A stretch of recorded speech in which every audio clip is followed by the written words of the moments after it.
Caro presidente Rodrigo Hollenberg, que preside a sessão desta manhã aqui no Senado Federal, uma semana de muito trabalho. Ontem, Vossa Excelência aqui abordou, juntamente com outros colegas senadores, a celebração do Dia da Água e dando um relatório, prestando um relatório sobre o que foi feito em Marseille, na França, na discussão, e inclusive apoio a sua indicação de que Brasília seja sede, em 2018, do Encontro Internacional das Águas. No meu Rio Grande do Sul, a Associação Rio Grandense de Imprensa tem debatido esse tema e seria muito oportuno que a nossa capital pudesse sediar. Claro que também ficaria contente se fosse em Porto Alegre ou em Gramado, tantos lugares que temos para oferecer, mas entendo a posição de Vossa Excelência como representante da nossa capital federal, do Distrito Federal. E o tema que eu vou abordar tem relação direta com isso, senador Rodrigo Hollenberg, porque diz respeito a uma questão crucial, que o nosso país ainda tem uma dívida a ser resgatada com a população brasileira, porque ela envolve não só as questões da água, mas especialmente a questão do saneamento, e é esse o tema que me traz agora para abordar aqui. Senhoras e senhores senadores, nossos telespectadores da TV Senado, ouvintes da Rádio Senado, a principal razão do trabalho de um governo e de um parlamento, do próprio Poder Judiciário, é atender às demandas da sociedade, enfim, da sua população. Se não existir a preocupação com o ser humano, com o cidadão, não existe nem razão para o trabalho dos governantes, ou dos seus parlamentares, ou dos seus líderes políticos. Um país pobre, com índice de corrupção elevada, atrasado, tem por característica uma baixa consideração com a pessoa humana, com as necessidades básicas e, sobretudo, com a qualidade de vida das pessoas que ali vivem. Quando há investimento na educação e na saúde, nós mostramos à população que estamos trabalhando por um país mais humano, dando chances iguais a todos, inclusive naquela grande máxima que é a inclusão, a cidadania. Não se pode pensar um cidadão incluído se ele não tem direito a acesso à educação e às exigências básicas em matéria de saúde e de atendimento. Numa semana em que falamos de corruptos que desviam dinheiro da saúde nos hospitais, através da cobrança de propinas, quero trazer a essa tribuna a discussão de um outro tipo de trabalho, a recuperação da cidadania. Um dos maiores atrasos de um país está na falta de saneamento básico, como referi há pouco, ou seja, não distribuir água a toda a população, manter cidades com esgoto a céu aberto, e não são as cidades pequenas, são grandes metrópoles, o Rio Tietê em São Paulo, ou o Arroio Dilúvio em Porto Alegre, que tem o esgoto a céu aberto e também o não tratamento de lixo. Por muitos anos, esse tipo de serviço foi deficiente no Brasil. Durante décadas, nosso país esteve em listas de nações com baixo índice de esgotamento sanitário ou de esgoto sanitário, atingindo menos da metade das casas brasileiras e engrossando o grupo de países com baixo nível de desenvolvimento socioeconômico. Se a gente contabilizar os milhões de litros de esgoto que são jogados nos nossos rios, nos nossos lagos, nas nossas nascentes, nós ficamos constatando a gravidade da situação em que nos encontramos.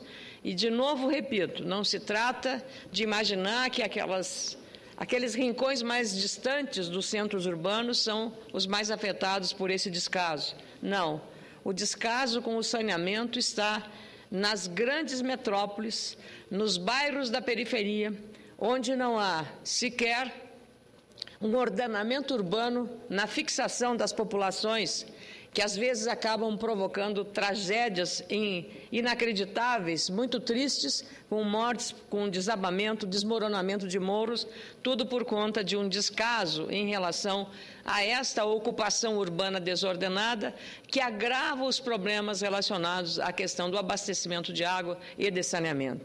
sem acesso à água tratada, sem sistema de esgoto, sem coleta de lixo e depósito correto dos dejetos, aumentam os problemas com a saúde da população e, consequentemente, é preciso gastar muito mais dinheiro no atendimento da saúde, que já sofre com outras mazelas, entre elas a da corrupção que acabei de citar, com o que vimos das matérias do Fantástico no último domingo. A má qualidade da água mata um número muito grande de crianças. 65% dos atendimentos de crianças de até 5 anos em ambulatórios em todo o país, presidente Rodrigo Hollenberg, ocorrem por falta de saneamento. São pequenos brasileiros, crianças que sofrem de diarreia, dengue e leptospirose pela ausência desse serviço de saneamento. Até a nossa capital já teve incidência desses problemas. Dados da Organização Mundial da Saúde indicam que, com cada real gasto em projetos de saneamento básico, o Estado economiza R$ 4,00 na saúde, ou seja, senhoras e senhores senadores, água potável, rede de esgoto instalada, aterro sanitário para o lixo vão salvar vidas e garantir mais recursos para investimentos sociais.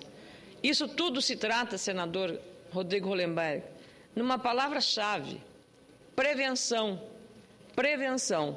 E nós descuidamos muito da prevenção porque parece que preferimos muito mais a remediação sempre que acontecem esses desastres ou que acontece uma epidemia de dengue ou de outra doença que é agravada exatamente pela falta dos investimentos em matéria de saneamento. Hoje, o Brasil caminha para atingir um número maior de residências com serviços de manejo de resíduos sólidos e de água pluvial, seguido do abastecimento de água potável. Segundo a Secretaria Nacional de Saneamento Ambiental do Ministério das Cidades, 81,7% das casas em todo o país têm acesso à água tratada. 52% das residências em áreas urbanas têm o serviço de esgoto. O Programa de Aceleração do Desenvolvimento, o PAC, com ações para o saneamento básico, tem melhorado, claro, esses números. Ainda há muito o que fazer, mas nosso país, de proporções continentais, precisa eliminar urgentemente essas desigualdades.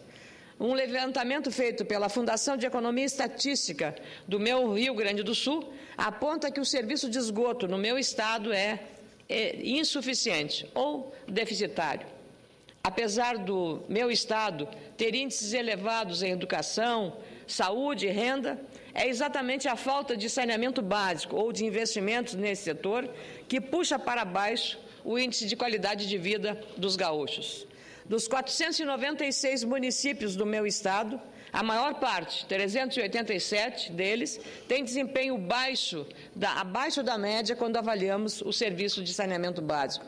Isso é inaceitável para um Estado politicamente avançado e também socialmente evoluído e com uma renda per capita elevada. Não é possível admitir esses índices.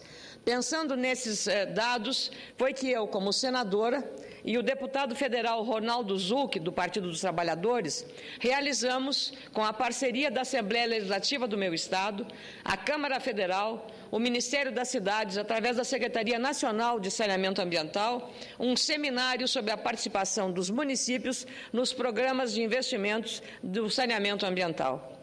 Muito já se ouviu, no passado, histórias de prefeitos que se preocupavam apenas com obras visíveis e que garantissem votos, como pontes e monumentos, deixando de lado os investimentos ligados à distribuição de água, por exemplo, como tubulações enterradas e longe dos olhos dos eleitores.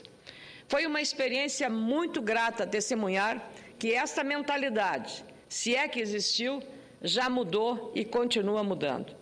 Mais de 100 prefeitos do meu estado participaram desse seminário sobre o saneamento ambiental em maio do ano passado em Porto Alegre. Prefeituras e governo federal discutimos juntos com representantes do parlamento o PAC 2 e como usar de forma eficiente os recursos destinados para ações de saneamento. Uma força-tarefa foi constituída para ajudar as prefeituras a formular os projetos. Eles também custam caro presidente Rodrigo Hollenberg. Simplesmente isto, dar uma orientação técnica, porque, senhoras e senhores senadores, muitas vezes projetos que não são bem elaborados chegam aos gabinetes em Brasília e não podem ser aprovados ou aproveitados por falta de informações essenciais na qualidade técnica. Em 2007, as obras do Programa de Aceleração do Crescimento, o famoso PAC 1, foram atrasadas porque não havia projetos ou eram apresentados de forma precária, desatualizada e sem licença ambiental. Para eliminar essa barreira e garantir a execução das obras, um manual foi elaborado para ajudar as prefeituras nesse cadastramento. Os recursos existem. Dentro do Programa de Aceleração do Crescimento, o PAC, foram reservados para as obras de saneamento básico em todo o Brasil 52 bilhões de reais. Não é pouco recurso, presidente Rodrigo Hollenberg. Segundo a nota técnica da Secretaria Nacional de Saneamento Ambiental, o Estado de São Paulo é o estado com o maior volume de investimentos. Serão investidos lá 13 bilhões de reais. Com a correta assessoria, o Rio Grande do Sul conseguiu garantir a 4ª posição no ranking dos investimentos e irá receber um total de 3 bilhões e 800 milhões de reais para a distribuição de água tratada e sistema de esgoto em mais de 100 cidades gaúchas. Ou seja, um seminário foi suficiente para reduzir a distância entre técnicos do governo federal e prefeitos, e ainda gerar, só no Rio Grande do Sul, 158 contratos possíveis de serem implantados, porque estes vieram com qualidade técnica, presidente Acer Gurgás, de maneira mais adequada e, portanto, a facilitação na liberação do recurso para o programa de saneamento no Estado foram muito mais agilizados e muito mais rápidos. Para o município de Tramandaí, litoral gaúcho, serão destinados 70 milhões de reais em obras de esgotamento sanitário, com a ampliação da rede coletora de irrigações domiciliares. E digo isso com muito orgulho, porque a Prefeitura de Tramandaí é administrada pelo professor prefeito Anderson Hofmeister, do meu partido, que, aliás, já deu uma demonstração de grande competência técnica, porque quando houve um vazamento de óleo do terminal da Petrobras em Tramandaí, a Prefeitura fez uma mobilização e, da noite para o dia, literalmente, foi limpa toda a praia em plena estação de veraneio, e os veranistas que frequentam a praia de Tramandaí puderam tranquilamente desfrutar daquele litoral, graças à eficiência numa ação considerada pela própria Petrobras e pela área de defesa e de segurança nesse setor como exemplar para todo o país, dada a agilidade com que foi feita a limpeza do derramamento de óleo no terminal da Petrobras em Tramandaí. Além disso, as obras de despoluição dos vales, dos rios dos Sinos, Guaíba e Gravataí estão garantidas com um total de 727 milhões de reais em investimentos. Mais de 800 mil famílias serão beneficiadas na região dos rios com a melhoria dos sistemas de esgoto sanitário. São recursos do orçamento da União e também empréstimos obtidos pela Companhia Rio-Grandense de Saneamento, a Corsan. E aqui gostaria de cumprimentar o ministro das Cidades, Aguinaldo Ribeiro, do meu partido, e o secretário nacional de Saneamento Ambiental, o catarinense também do meu partido, Leodegar Tiscoski, pelo trabalho sério e eficiente na gestão dos recursos destinados ao saneamento, levar água às populações e fazer o tratamento do lixo e também do esgoto. Isto é prevenção. Isto é cuidar da saúde pública, porque, como lembrei no começo desse pronunciamento, a cada real investido em saneamento, são 4 reais economizados em gastos com saúde. Esse tipo de ação provoca 2 resultados imediatos. O dinheiro público vai para o lugar certo e funciona como uma medida preventiva, com a distribuição de água e construção de sistemas de esgoto sanitário. Certamente as filas nos postos de saúde e ambulatórios dos hospitais públicos irão diminuir e o sistema de saúde vai gastar menos recursos com atendimento de crianças e adultos doentes pela falta de saneamento. O que poderíamos dizer é que esses recursos irão prevenir as doenças que antes eram contraídas pela falta de cidadania. O futuro das cidades está intimamente ligado a este aspecto. Investir em saneamento básico é investir, sem dúvida, em saúde e também em qualidade de vida. Antes de encerrar este meu pronunciamento, eu queria também, presidente Assir Gurgás, senador Rodrigo Hollenberg, abordar uma iniciativa que teve ampla repercussão aqui no Senado Federal e, sobretudo, na imprensa brasileira. Foi aprovado na semana passada pela Comissão de Constituição e Justiça o projeto que regulamenta, de iniciativa do senador Roberto Requião, o direito de resposta na imprensa e terá que agora ser submetido ao plenário da Casa. Porque, por iniciativa do senador Aloysio Nunes Ferreira, do PSDB, alguns senadores, entre os quais eu me incluo, até pela necessidade de estar envolvida com a causa, porque 40 anos fui jornalista, comunicadora no Rio Grande do Sul, então eu tenho uma intimidade com a convivência com esse tema da área da comunicação. E não há nenhuma ação e nenhum interesse, tenho a convicção disso, que não é a intenção do senador Roberto Requião, autor da proposta, e muito menos dos senadores da CCJ, que aprovaram por unanimidade esse projeto, de tentar o cerceamento à liberdade de imprensa, absolutamente. A liberdade, ela rima com responsabilidade, como bem definiu o nosso colega Pedro Taques, também signatário deste recurso para ir da plenário desta matéria tão relevante. A minha intenção fundamental e básica, e tendo eu, durante 40 anos, senador Rodrigo Hollenberg, senador Assir Gurgás, tido apenas um processo pelo exercício da atividade. E nesse processo eu venci, porque, ao final, o autor da denúncia havia visto que não havia substância na sua reclamação, porque eu havia dito uma verdade. Às vezes, a verdade é inconveniente, mas, quando ela é verdade, não cabe direito de resposta.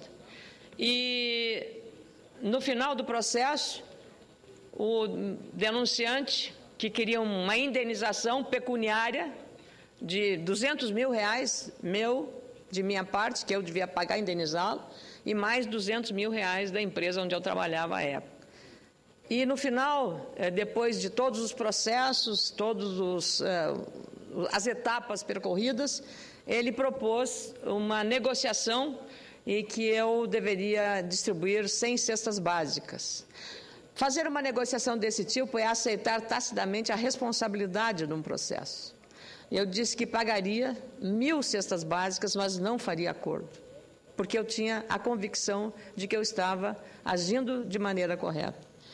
E a Justiça, então, acolheu a minha posição, fui inocentada e o denunciante teve que pagar todas as custas do processo. Isso eu digo como declaração de que havia ele tinha, o denunciante, todo o direito de fazer o que fez. E não poderia violentar o meu direito e a minha liberdade de fazer uma comunicação que tinha relevância e importância. Mas ela era uma verdade inconveniente. É por isso que, tendo vivido na experiência pessoal, que eu acho que todo cidadão tem o direito, quando se sentir injustiçado, de ter o direito de resposta naquilo que ele foi caluniado ou injustiçado. Agora, não podemos fazer deste gesto qualquer risco à liberdade de expressão.